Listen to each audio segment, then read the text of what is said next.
To that as much as I am, because we sat in the office one day, beat us here 3-2, and he said it'd be great if we get the semi-final, wouldn't it? I mean, he's probably a little looking forward to it because he thinks that he's got the Midas touch over us, because I don't think we've beat them in 4 or 5 matches, but you know, it is a semi-final and we have beaten 3 Premiership sides, so it'll be one hell of a titanic battle for 2 of the First Division sides to try and get to Wembley.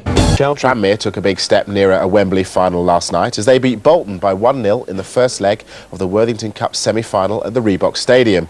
Clint Hill was the hero for the Rovers. He was the quickest to react from a corner and steered the ball past the Bolton keeper, Steve Banks.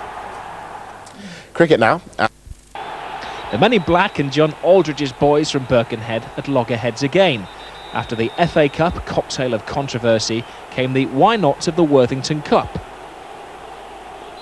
I'm sure plenty of referees would have seen it differently, but I thought the referee wasn't bad tonight, but just the few decisions that never went our way didn't.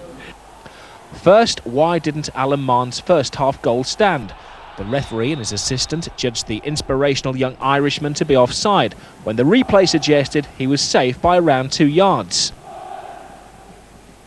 I thought it was good interchange passing. It was a great move. He's passed it and given gone, and it's a great move. And I was a bit sceptical about the decision in the first place. So, you know, that's you got to just take them things. We had a few instances that never went our way tonight. And the second big question: how did Bolton goalkeeper Steve Banks stay on the field when he floored the goal-bound David Kelly? Bolton feared the inevitable. They even had their backup goalkeeper stripped and ready for action. I don't want to see anyone get sent off or booked, for that matter of fact, unless it's, you know, it's worthy of one. But you know, it's one-on-one, and he took him out outside the box. The goal-scoring hero was last Saturday's anti-hero Clint Hill, the player sent off against Sunderland. He slid in to apply the touch to a well-rehearsed corner kick routine. It may have been an all-First Division semi-final, but it did have touches of finesse.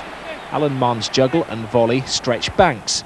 Michael Johansson bent the fingertips of Tranmere's goalkeeper John Achterberg, and Dean Holdsworth, a second-half substitute, also cracked the post. But the crunch moment came when Achterberg turned himself inside out to stop Gudjonsson, the definition of a match-winning save. But of course, there's a long way to go to the final. It's times like this when you're glad it's a two-legged affair and not just over in one tie. We've got to go there.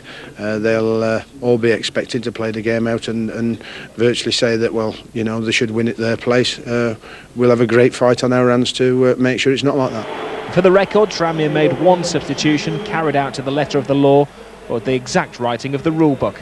The final score in the first leg: Bolton 0, Tranmere 1. Rob Palmer, Sky Sports.